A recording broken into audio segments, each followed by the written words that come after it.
בוא. ככה? עוד קצת. ככה? ככה, כן, עכשיו זה מתאים. אז איך יודעים? יואב, קוראים לזה מרחב אישי. לא קרוב מדי, לא רחוק מדי. ככה, שיהיה לנו מתאים ונוח.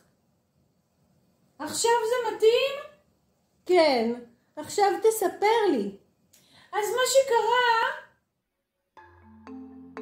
מה זה מרחב אישי?